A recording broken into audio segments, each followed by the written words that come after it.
if you haven't found the right team that you know can do it as good or better than you, you're going to have to consider, are you willing to accept a level of performance in operations of the business so that you can work on the business? And that's where I think the judgment and the discernment comes in, is what is good enough to extract yourself. That's been the learning curve for us, and especially with a passion project, it's never good enough, right? Ever.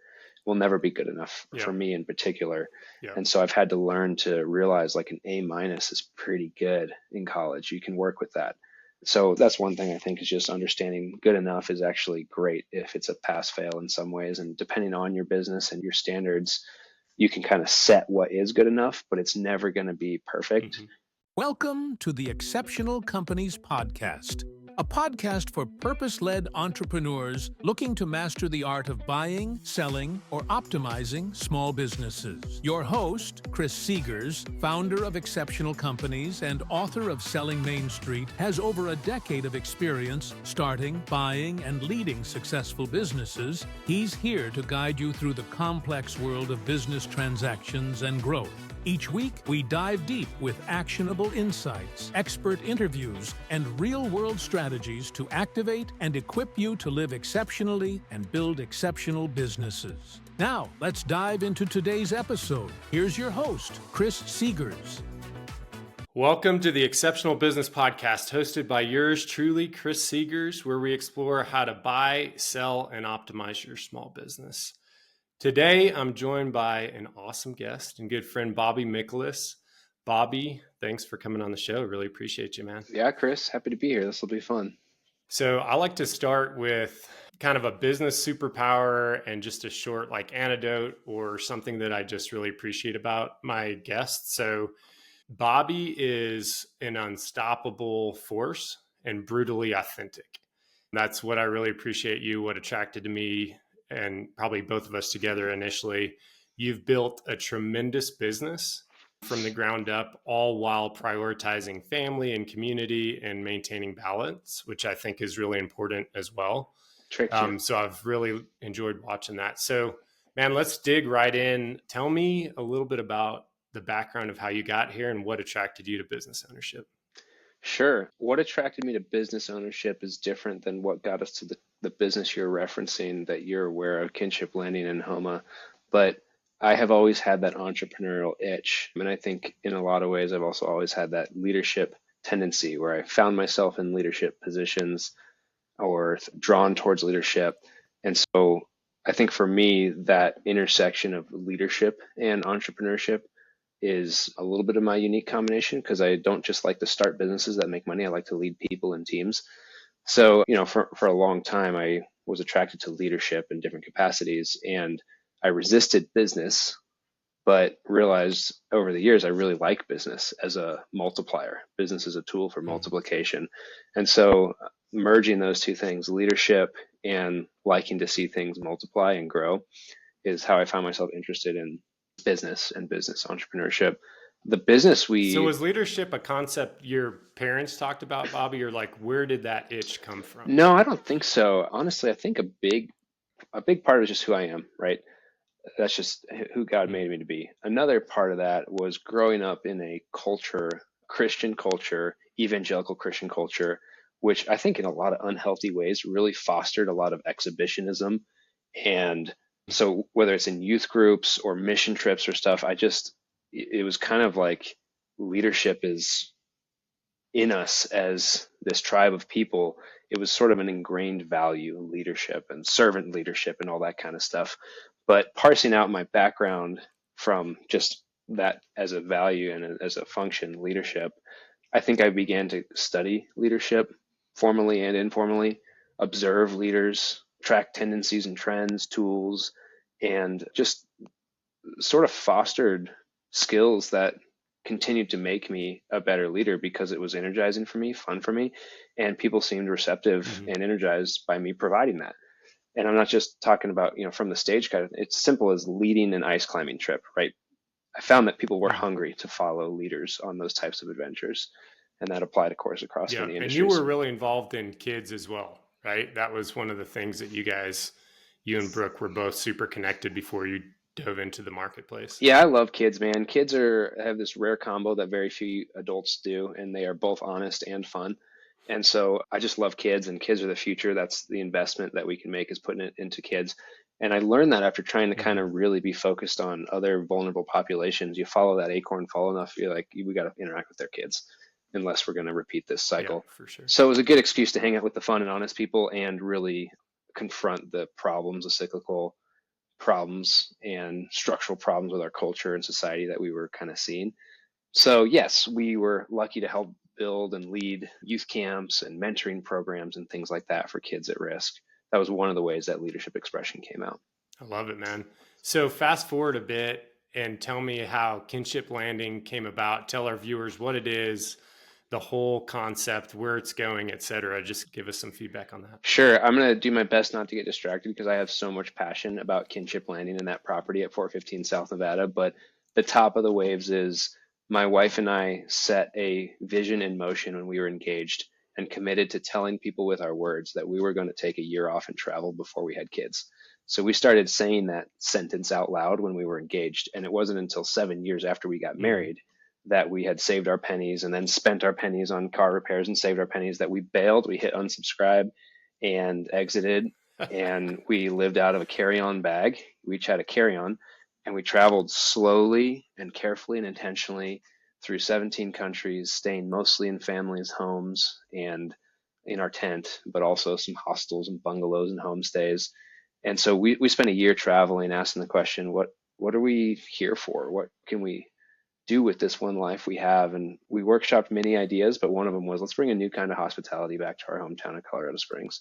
Let's create a space that is both authentically good for locals to connect and gather, and a genuine way for travelers to interact with the best of our communities, culture, people, hospitality. So we jumped off a huge cliff that we had no qualification to be jumping off and started a non-flagged boutique hotel that we built from the ground up and designed and managed during COVID. And it was madness. It was insane. Um, by some strange twist of fate and luck and hard work and tears and blood, we were caught up in this tide where it was like, this is going to work. It will work, Hmm. and it will hurt to get there, but it's going to work. So yeah, we bought a piece of land, we raised a bunch of money, we put together a plan to design, build, and operate a boutique hotel in downtown Colorado Springs that with it has a full service 7 day a week breakfast, lunch, and dinner bar and restaurant. I love it, man. Yeah, I was there this morning. I'm there at least twice a week. And I can tell that there's love like sewn through that entire building because you can feel it just sitting in there. And frankly, anytime that I bring someone in that hasn't been there, first of all, they're shocked because I think Colorado Springs has some stigmas about, who we are as a city. Yep. They're like, this is such higher quality than we would ever expect. And we never heard about it. Yep. And it's like, well, tell more people because it's an awesome spot and space. So I'm so thankful that you guys materialized that dream. And it's frankly mind boggling that we as humans can create something out of nothing. Like you take a piece of dirt that's creating no utility for human beings and create something where thousands and thousands of people get to bring more life and create more life. So I'm thankful to have met you and know that and be able to utilize the space. So what's next for the vision for that and just other ways that you're going to help people flourish, and what's next for you guys? Yeah, thank you. I'll speak on behalf of Kinship Landing, and then I'll speak personally. Kinship Landing, our vision is to provide a network of concepts that surrounds the globe, that are cherished by and contribute to local communities. So that's been our vision from day one. Until I hear differently, we are committed to that vision. What that means is we're going to put out a product at our first concept that is worth replicating. And so we've resisted many temptations, many wonderful opportunities from one perspective to grow the concept to other locations, to scale, to pull apart the brand, however you want to talk about growth. We've resisted those for the sake of really being committed to preserving the vision in one place first. So until we feel like we've hit the minimum viable product, which for me as a founder entrepreneur is a very high standard here in Colorado Springs, we're just not going to pull our energy, even at the executive level, away from that. So I would say the vision for Kinship Landing Colorado Springs is to continue to be a wonderful place to exist as a local or a traveler. You talked about the interior and the design. I think we did a great job. I'm really proud of our team for putting together design that exudes that love and belonging. And what I want to see, my vision for the next year, is to be a place where design and food quality and the comfiness of the bed and the artwork and the interior, all that kind of stuff is kind of secondary to the interaction you have with our staff. And we've done well at that Yeah, as for sure. times, and we've kind of ebbed and flowed over the years. So my vision for the next year is to just triple down on remembering we are a hospitality company that are people first, and all the rest Mhm. of this stuff is going to be forgotten because of the experience you've had with our bartender, our housekeeper. So that's my vision for Colorado Springs. My vision for the next 5 years is to continue to see our brand and our concept and our passion for community building multiply to locations beyond where we are right now. So that's Kinship Landing. Yeah, I love that, man. Yeah, that's amazing. So our mission statement is to activate and equip others to live exceptional lives. And we had that conversation this week. We've had some really tough like HR stuff in a Mm-hmm. few of our businesses. And so my brother and partner Marcus, who you've met, were just like, "Hey man, like you've got this pragmatic business approach, which is like, all right, let's just fire these people and move on." And then you have this human approach, which is like, no, our job is to help them flourish too. And so if you've got, if you have some sort of faith or just that lens of serve others in some form or fashion, then that changes how you interact with every person that you come across. So I love that you've got that same vision, and I can feel it with your staff, and hopefully people can feel it with our staff, but it's a long journey. We found that there's people are bringing in a lot of trauma, both past and COVID, Mm-hmm. that we're now having to help them kind of work through and get to a healthy space where they're healthy enough that they can then pour into other people. So I really appreciate that vision. So we had chatted a little bit last week about working on the business versus working in the business. And this is a catchphrase across any sort of entrepreneurial space. But the thing I'm interested in is you've started multiple businesses, we've bought and started businesses. And what I found is as the business matures or the business life cycle progresses, there's almost demarcation points. So initially you're all in the business and it's like, we got to just bootstrap this thing, figure it all out, learn all the things so we can teach it. But what's your experience been with Kinship as you've been able to kind of get some freedom back to start dreaming about what's next, but also still know, hey, we still got to, make sure that things are done appropriately? If you can aggregate the notes that you get on this question and the answers and put it in a summary and give it back to me, I would love to absorb that and try and apply it, but I'll do my best here. I mean, Me too. That's why you're here. yeah, Kinship, I think, is a little bit unique because it really is a passion project for both my wife and I and our co-founders and our investors. So much of that is our identity is wrapped up in this thing more so than if we, like I was looking at buying a tree pruning business and running that, but I'm not necessarily tied as an identity to that business. So it's a little bit different. Pulling ourselves out from Kinship and working on it, it's been an amazing learning curve because it seems like we're on this pendulum and we swing a little far this way, then we swing a little far this way. But a couple things I'll just say, if you're not ever in the business, I think that's a problem at some level, because at some level it's going to be For sure. important for you to understand what it's like to turn a bed or to do night audit or Yep. to work in the kitchen. So whether that's plumbing or tree pruning or hotels, working in the business just pays dividends when you do get to the point of working on the business. So I do think it's an essential function. The shift can happen only when you have a team in place who can work in the business as good or better than you or to an acceptable level. And trying to measure what is that acceptable level, that's where it gets tricky. If you haven't found the right team that can do it as good or better than you, you're going to have to consider, are you willing to accept a level of performance in operations of the business so that you can work on the business? And that's where I think the judgment and the discernment comes in, is what is good enough to extract yourself. That's been the learning curve for us, and especially with a passion project, it's never good enough, right? Ever. Will never be good enough for me in particular. Yep. And so I've had to learn to realize like an A- is pretty good in college. You can work with that. So that's one thing I think is just understanding good enough is actually great if it's a pass fail in some ways. And depending on your business and your standards, you can kind of set what is good enough, but it's never going to be perfect. And if you have the aspiration to work on your business, you need to take a real hard look at the standards that you are willing to accept. Sometimes they're too high, sometimes they're Yep, too low. 100%. Yeah. And I think we just say, look, we want to have consistent daily growth. Like we want to be getting better every day and have a way to measure it. So with working on or in the business, two things that we've found useful is just that who, not how concept. Mm-hmm. So like you said, if I'm replacing myself, I'm always saying like, instead of how do I do this? Well, who is the person, just like you said, who's better than me and loves doing these things? Mm-hmm. I just read a Pat Lencioni book, which is I think the 6 Working Geniuses or something like that. But we're created with these God-given talents, and there's people that love the admin and the follow through, which I cannot stand.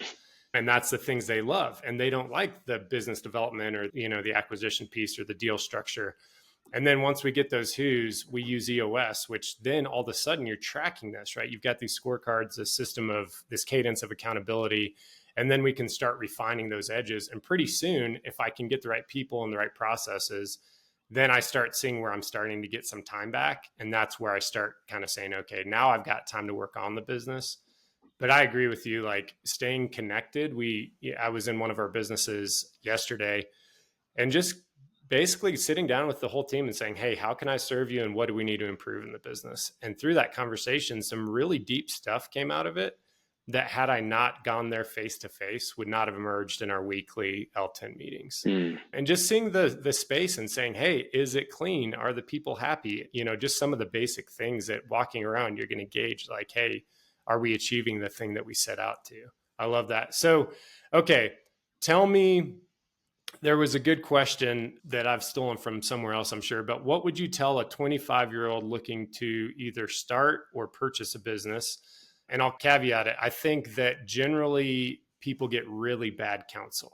I think, I'm not really on social media a lot, but I think social media either is like, don't ever start a business, be an employee, or business is so easy, everyone should do it. And I have a Bugatti and a Lamborghini, and I only did this business for 1 year. So what kind of advice would you give yourself as a 25-year-old or someone else that's thinking about entrepreneurship? Yeah, the narrative of I started a year ago and you could be here too in a year, those are usually people who their business isn't working and they're trying to sell you a product that will help their pretend business to work. So there's one little nugget for you. But if I'm talking to a 25-year-old, who's me? And they're like, I want to be an entrepreneur. I want to start something from scratch, or I want to buy a business and own it. I would say go straight to your motivation and make sure that the result of owning or starting a business is going to be a great way to achieve that desire, that motivation. If your motivation is to have a lot of money, there are a ton of ways to do that are not starting a business, that are probably easier, maybe less risky. If your motivation is autonomy and you want to be able to do what you want to do when you want to do it, there are also ways to do that. If your motivation is solving problems and creating things that aren't there in the world and, really challenging yourself to grow, then buying, owning, starting a business might be a way to consider time freedom and money freedom. But I think a lot of people get caught into the idea that owning or buying or starting a business is a way to achieve your freedom over time and money. And the reality is the likelihood of that being the case is farther away than if you were to just stick to a path that gets you a promotion every 2 years and then you can exit and invest your money well. So that'd be one piece of advice. Just what's your core motivation here, and check that and figure out where that core motivation comes from. And then I would just say to this 25-year-old, like, do you like solving problems? When a big problem happens, does that energize you and motivate you to troubleshoot? Or does that stress you out and pull energy away from you? And if it stresses you out and pulls energy away from you, that's okay. But you might want to talk about being on a team of starting this business and figuring out what your seat is on that bus, rather than being kind of the sole charger there. Solving problems and building teams, if that's in your core competency, then I'd say keep tracking it down. Yeah, I agree. And I think too, one of the things that I always say is like, it's super hard. So you've got to be gritty. You have to have a stickiness, and you have to have proven that in the past somehow. If you're jumping from thing to thing and on your resume, it's 1 year here, 1 year here. I'm like, man, dude, when you put your own capital and you sign a loan document that says, if you don't do what you're supposed to do, they're going to take your house and your family's going to be out. like you dang well better be sure that you're going to stick with it, because it's going to be super hard. Yep. And there's a ton of benefits and blessings and amazing things that come out of it, but it's definitely not like a marketing company where you're like, hey, I'm selling this one thing and it's me and one admin and that's it. Owning a Main Street business is pretty hairy. However, I do still think it's a tremendous investment thesis if you've got the right makeup. And in my opinion, there's no greater mission field where you can impact people. And that's why we love it. The days that are hard, that I'm like, man, some days you're like, I don't want to own this business. It's like, wow, this is miserable. But then you're like, why am I here? Okay, if we're here to activate and equip people, are we doing that? Yeah, we're doing it. And maybe it's not all of them. Maybe all the people aren't on the bus, but we had a guy that is on our team. And when he came to us, had zero habits, zero structures for his life, zero idea of how to grow his life. And now he's got a 1 year, 3 year plan and 90-day goals with he and his wife and their son. And he's lost 40 pounds. They're working out almost every day. And he's like, I was just waiting for somebody to show me how to do this. He's like, I came from a broken home and I never had anybody actually give me like a tool and say, hey man, there's a path forward to do this. And that one thing was enough value to have bought that business. And so I think you're spot on, like your purpose and your core values of why you want to do this, they better be really, really tight, because you're going to have to draw on them on those bad days, months, could be even bad years. I love the way you talk about that, impacting people through business. I think if the person is young enough, so 25 is, you're starting to burn through some of those really, really low risk years. But part of me is like, go for it, try it. You're not married, maybe you don't own a home or whatever, go for it. You'll learn real quick whether you like it or not. And that's a worthy experiment, especially if they're 18, 19 and they got that gumption. Go for it. Try it. Yeah. But the other thing I'll tell people is like, well, keep your day job, start your business at night, and you'll learn really quick whether you like it or not, because you'll stop doing it and start watching Netflix, or you're going to find yourself grinding till 1 a.m. because you want to get those problems solved and you want to work your way into that and quit your day job. So if you can't like start your business in your off hours, weekends and nights, and keep your day job, then it's going to be hard for me to believe that you're going to have enough passion to push it through if you're all in on that. So that's another little thing I would tell someone. I love that, dude. That was a great segue, because one of the other areas of bad counsel that I've heard a lot is like, burn the boats. Mm-hmm. Like when you go do something, burn the boats. And I'm like, that's the worst advice you could give somebody. We're all about asymmetric risk. I'm like, every deal we do, I'm trying to figure out, how do I have zero downside or as little downside as possible and as much upside as possible, and structure it the right way. Like my wife and I both have had W-2s almost the entire journey, and she's been able to help fund a lot of the riskier things to allow us to get going. And even now it's like, we're figuring out, how do we have passive income coming off of real estate and other things that allow us to do riskier things. But there's this counsel of like, well, just quit your job and do the thing. And it's like, why? Mm-hmm. If you can start working it, like you said, you're going to either know I'm willing to put in the nights and weekends and work hard, or I'm not. And if you're not willing to do that, you shouldn't go buy a business and put your family at risk. But I'm always like, hey, figure out, it's the yes and philosophy. Yes, you want to own a business and you want stability. So is there a path to do that? And I was coaching a guy on a business acquisition like 2 or 3 months ago. And he's giving me these two choices, right? This binary. He's like, I can only do this or I can do this. And I'm like, give yourself 5 choices. Yeah. Like, okay, if you don't buy this business, there's a million other types of business you could go buy. So there's another option. You could buy part of the business. You like give yourself 4 or 5 different choices and allow your mind to come up with all kinds of other better options than just, I have to either quit my job and start the business or stay at my job. I'm like, that's not a good way of thinking. So, man, I appreciate you bringing that up. Do you like what you hear so far? Make sure you never miss an episode by clicking the subscribe button now, and check out our website, www.excoadvisors.com. This podcast is made possible by listeners like you. Thank you for your support. Now, back to the show. So, as we think about the entrepreneurial journey, one of the big blessings I've had is mentors and just great peer groups. What is somebody of great influence or mentor along your journey? Could be a parent, could be a business owner, could be your wife. And what's one of the bigger things that they taught you that maybe you didn't have to learn through trial and error like we've done so many times? Yeah. There's a guy I worked with when I was really young, just getting out of college, not even. He hired me before I graduated. And he did such an amazing job of modeling active listening to me, Hmm. and not just on one-on-one conversations like this or in staff meetings or team meetings, but really to diagnose systemic problems and to identify market opportunities. So this was in the nonprofit world, but as an example, we spent, months on a listening tour in our community to try and determine where we were going to insert ourselves into that community. That principle of active listening, community listening sessions can be applied to any industry and any problem you're looking to solve or product you're looking to introduce. If you're not really gaining the input and feedback and understanding the pulse of the end user or the key stakeholders, you're going to be forcing something down their throat that they may or may not want. You might get lucky, but the chances of that product service being embraced authentically, if Hmm. the product service itself comes from the end user or from the result of, Hmm.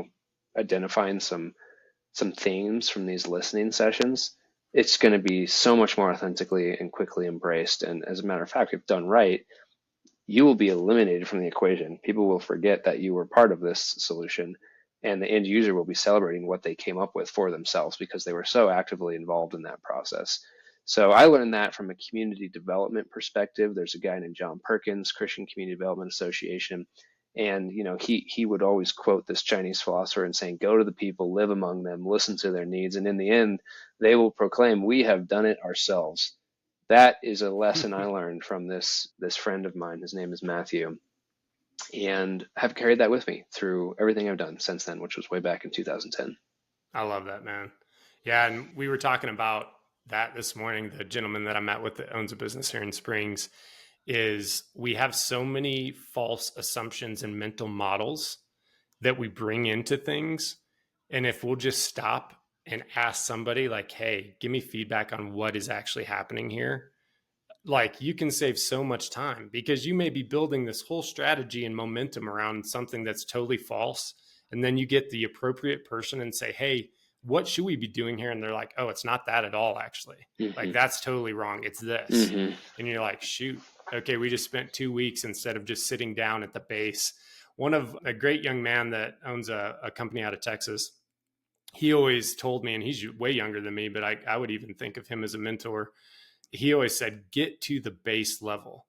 Like if you own something, own the base level of it, right? Even in real estate, it's like, hey, own the land, own the minerals, own the water, own the building, own the he's like, get to the base level, the deepest piece of that architecture. And that's where the most value is going to be created. And I think that active listening is like the people know. They're like, hey, yeah, I've been waiting for someone to ask me like what we need to do different. I love that, man. Tell us a story either on Kinship or another business venture, or just a story that you find interesting or funny or exciting. I'm sure you've got a ton of them through the process of building and operating this thing. Sure. Here's one for you about Kinship Landing. I've told this story before, so forgive me if it's being recycled, but I think it's relevant to what we've talked about. We had worked hard for 2 years to raise about $2 million of private equity, to raise about $6 million of debt. We had worked hard to finalize our construction drawings and our architectural plans, get them approved by the city, all the stuff you need to do. And we had this lot with weeds growing over it, ready for our groundbreaking ceremony with the mayor and the downtown partnership president, all these people. We get a call from our contractor 3 days before this event. Myself and my founding partners are out there literally pulling weeds because we don't have staff, right? We're out there pulling weeds to prepare this depreciated piece of blighted land in the heart of downtown, surrounded by buildings, to make it kind of presentable for this suit and tie ceremony. And our contractor says, "I hope you're sitting down." No, we're not sitting down. We're standing up pulling weeds. But what's up? He said, "You guys are 40% over budget. We just rebid all the subs, and so you guys need to find $2 million." That the project was dead Wow. at that point. SBA loan not approved anymore. Bank loan doesn't hit the contingencies and the required ratios. Equity sort of irrelevant. So in that moment, obviously punch to the gut, we sit on it, and we decided together to go through with the groundbreaking ceremony, put a shovel in the ground, throw some dirt. I got into the excavator, hit it into the ground and broke up some old concrete, did the thing. Nice. And then we wrapped it in a fence and spent the next 6 to 8 months troubleshooting how to fix that problem and recap the entire project.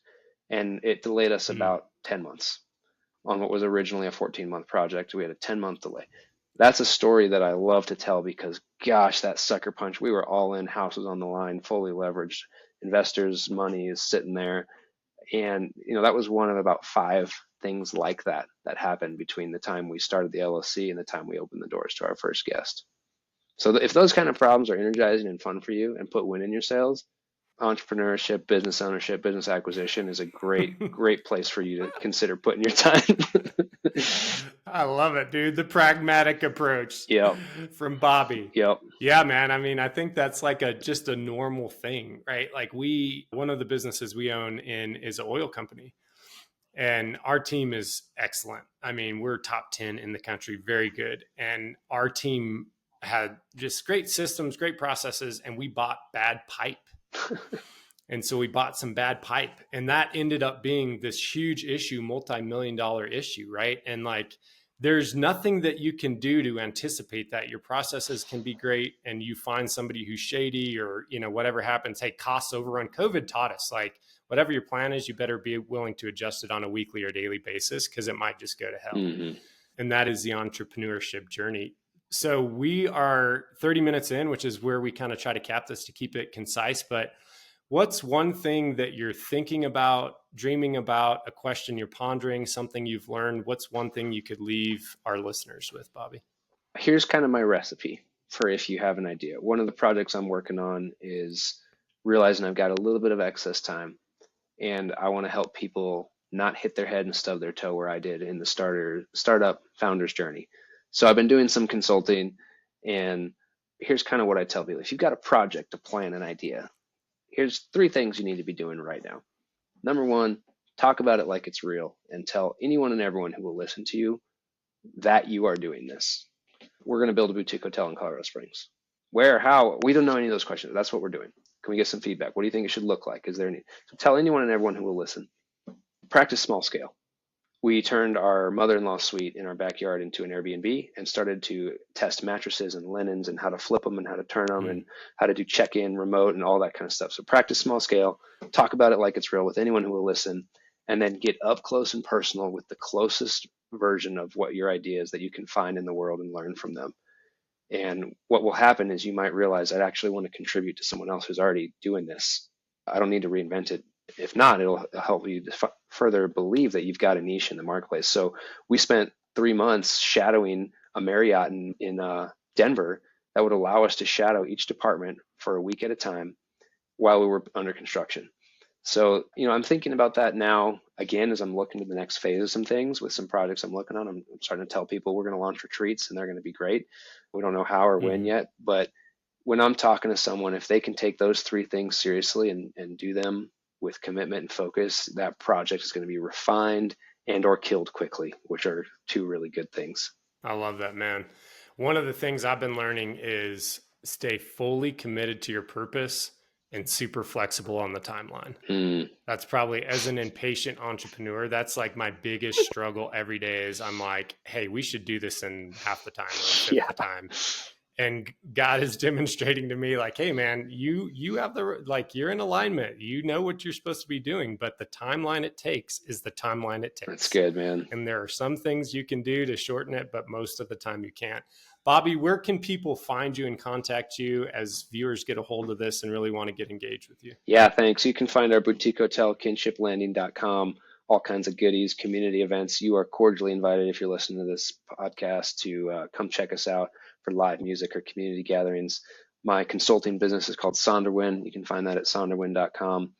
And outside of that, I'm usually in my front yard or on the trails or downtown Colorado Springs. So I'm sure we'll bump into each other if you spend time in any of those places.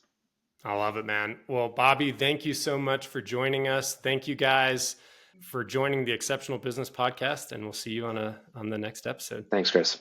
Thanks for joining us this week on the Exceptional Companies Podcast. Make sure to subscribe to the show on iTunes, Spotify, YouTube, or via RSS so you'll never miss a show. While you're at it, if you found value in this show, we'd appreciate a rating on iTunes, or if you'd simply tell a friend about the show, that would help us out too. If you liked this show, please reach out through our website, www.excoadvisors.com, for free tools to order a copy of Selling Main Street, or to sign up for our free webinar on how to sell your Main Street business.